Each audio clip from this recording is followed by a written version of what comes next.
The three sack of rice. You have read many stories about three brothers. Usually, two of them, the elder one, are strong, clever, but unkind. They laugh at youngest one because he is too simple and soft-hearted.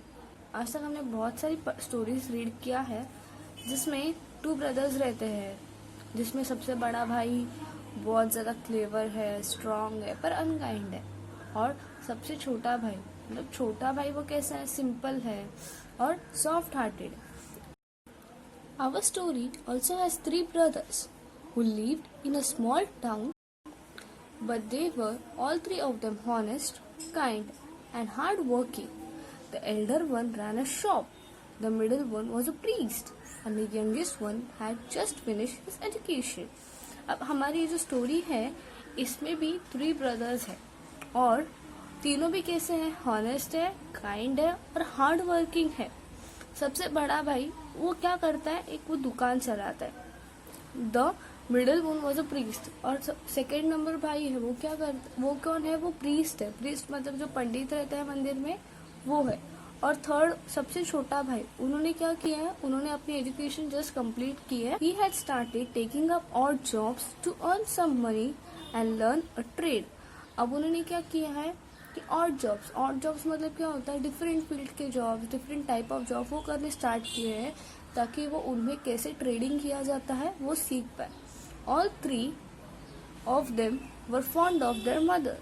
और वो तीनों भी कैसे थे, अपनी mummy से बहुत fond थे. फॉन्ड मतलब क्या, बहुत प्यार करते थे. She had worked hard to bring up the three of them after the sudden death of their father. और उनके मम्मी ने भी उनके लिए बहुत मेहनत की है. उनके फादर के अचानक सी डेथ के बाद उनके मम्मा ने भी बहुत काम किया है उन तीनों को अपने पैरों पे खड़ा करने के लिए. One day their father's friend visited the mother. एक दिन क्या होता है कि उनके फादर के जो फ्रेंड है मतलब पापा के दोस्त, वो उनके मम्मी को मिलने आते हैं. He said, sister, you know that I have very prosperous business. वो क्या बोलते हैं, मेरा बहुत ज्यादा अच्छा बिजनेस है, मतलब बहुत सक्सेसफुल बिजनेस है मेरा. But now I am getting older and my only daughter is of marriageable age. और वो कहते हैं कि मैं बूढ़ा होता जा रहा हूँ और मेरी बेटी भी मैरिजेबल एज की हो गई है. I am looking for a son-in-law who would be a good husband to my daughter and would also handle my business well. और वो कहते हैं कि अब मैं एक सन इन लॉ ढूंढ रहा हूँ, मतलब दामाद ढूंढ रहा हूँ जो मेरे बेटी को भी अच्छे से संभाल पाए और मेरा बिजनेस भी प्रॉपरली टेक ओवर करे. I like all your sons. If you permit I will marry my daughter to one of them before that I have a plan. और वो क्या बोलता है कि मुझे आपके तीनों बेटे बहुत अच्छे लगते हैं, अगर तुम इजाजत दो तो मैं आगे बात करता हूँ. I will marry my daughter to one of them but before I have a plan. वो क्या कहते हैं कि मैं तुम्हारे तीनों बेटे में से किसी एक बेटे के साथ अपनी बेटी की शादी करवाऊंगा, पर उसके पहले मेरे पास एक प्लान है. He discuss the plan with her and she agrees quite readily. और वो क्या करते हैं, जो प्लान उन्होंने सोचा था वो उनके मदर के सामने, जो थ्री सन्स है उनके मदर के सामने रखते हैं और उनकी मम्मी रेडी हो जाती है. The next day the friend went to each of the three brothers one by one. वो नेक्स्ट डे क्या होता है, जो फ्रेंड होता है पापा के फ्रेंड, वो क्या करते हैं, तीनों भाई के पास एक एक करके जाते हैं. He gave them each a sack of rice and said, my dear boy, I am going away for a few months for some necessary work. Please look after this sack of rice till I come back. और वो क्या कहते हैं उनके पास जाके कि वो कहता है कि मैं थोड़े महीनों के लिए बाहर जा रहा हूँ, मेरा कुछ ज़रूरी काम के लिए, और ये तुम सैक्स जो मैंने दिया है उसके ऊपर तुम ध्यान रखना. The friend went away. Many months past but he did not return. अब वो फ्रेंड तो चले जाते हैं, ऐसे ही वो जाते हैं तो बहुत महीने हो जाते हैं, वो आते ही नहीं है. It was nearly a year before he came. तकरीबन एक साल होने आता है तब वो फिर से रिटर्न आते हैं. ठीक है. He visited the Elder brother first. वो सबसे पहले किससे मिलते हैं, जो सबसे बड़ा भाई होता है उससे मिलते हैं. The elder brother welcomed him and gave him a small purse full of money. और जो सबसे बड़ा भाई है उसके पास वो जाते हैं, सबसे पहले वो बड़े भाई भी उनको अच्छे से पूरा वेलकम वगैरह करते हैं। बाद में वो क्या करते हैं, उनको एक छोटा सा पर्स जो रहता है वो फुल ऑफ मनी से उनको देते हैं। Uncle, you had left a sack of rice with me. After a few months, I was worried that it may get spoiled. Therefore, I sold the rice to my customers. Here's the money I got. Please accept it. और वो क्या बोलते हैं कि वो shop में अब बहुत मैंने आए नहीं, तो मुझे फिक्र हो रही थी कि कहीं वो राइस खराब ना हो जाए, तो मैंने क्या कर दिया, अपने कस्टमर्स में उसको बेच दिया और जो उसके पैसे हैं वो उन्होंने वैसे ही रखे थे और वो उनको फ्रेंड को रिटर्न दे रहे थे। Thank you my boy, you are such a honest person. और वो क्या कहते हैं कि फ्रेंड क्या कहते हैं कि थैंक यू, तुम बहुत ही हॉनेस्ट पर्सन हो। Then the friend went to see the middle brother who was a priest. The priest greeted him with joy and affection.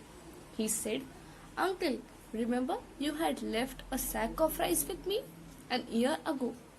I had kept it for many months, but then I was worried that it may get spoiled. I distributed the rice among the poor in your name. अब वो क्या कहते हैं, जो वो second brother के पास जाते हैं तो वो कौन है, वो प्रीस्ट है। और जैसे ही वो अंकल को देखते हैं वो उन्हें और खुशी से उनको अंदर बुलाते हैं। तो uncle, you remember you had left a sack. और वो क्या कहते हैं कि आपको याद है अंकल, आपने एक सैक ऑफ राइस मुझे दिया था 1 साल पहले। मैंने उसको ऐसे ही कई महीने रखे, पर क्या हो गया, मुझे फिक्र होने लगी कि कहीं वो राइस खराब हो गए, तो इसके लिए मैंने क्या कर दिया, उन सबको उन राइस को मैंने गरीबों में बांट दिया।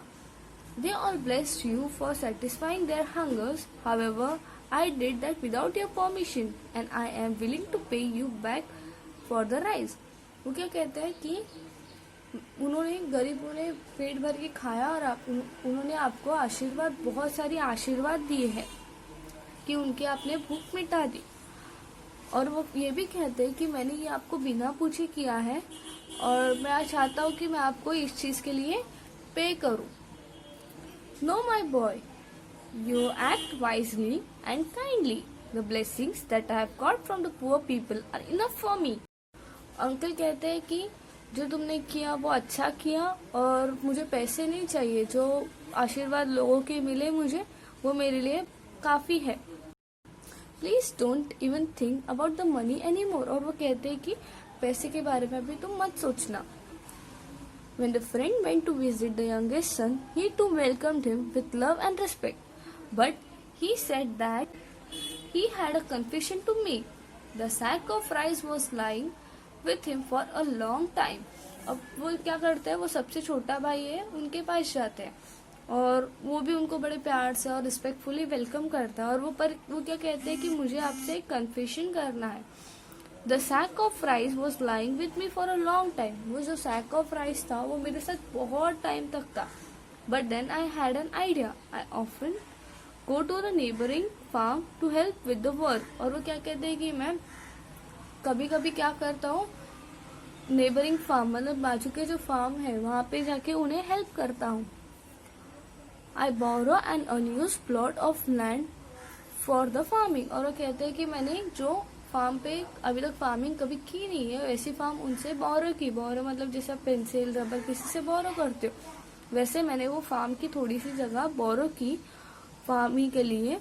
आई exchange the sack of rice for padding and sod.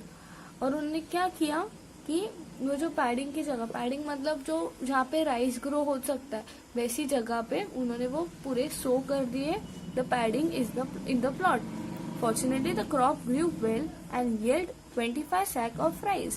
और वहाँ पे बहुत अच्छे से राइस ग्रो हुआ और उनको कितना sack of 25 sack of rice मिला।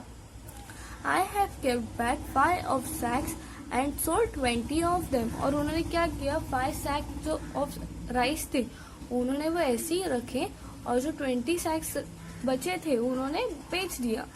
Here's the money.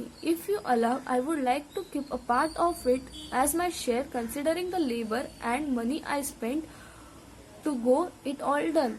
वो कहते हैं कि चाहिए तो आप ये पूरा पैसा ले लो, पर इसमें से थोड़ा शेयर मुझे दे दो, क्योंकि मैंने लेबरिंग का काम, मतलब कंसिडरिंग द लेबरिंग, मतलब जो मैंने लेबर किया है उसका, और मैंने जो कुछ भी उसके पीछे खर्चा किया उसके हिसाब से मुझे थोड़ा सा पैसा अब दे दो। A white smile spread on the friend's face. He had found a future son-in-law. और वो फ्रेंड क्या हो जाते, एकदम उनका थर्ड जो सबसे यंगेस्ट है उनकी बात सुन के बहुत खुश हो जाते हैं, और उनके चेहरे पे एक बड़ी सी स्माइल आके वो क्या करते हैं, वो बोलते हैं कि मुझे अपना सन इन लॉ मिल गया। तो इसी तरह से हमने अपना the sack of rice lesson complete कर लिया है। Thank you.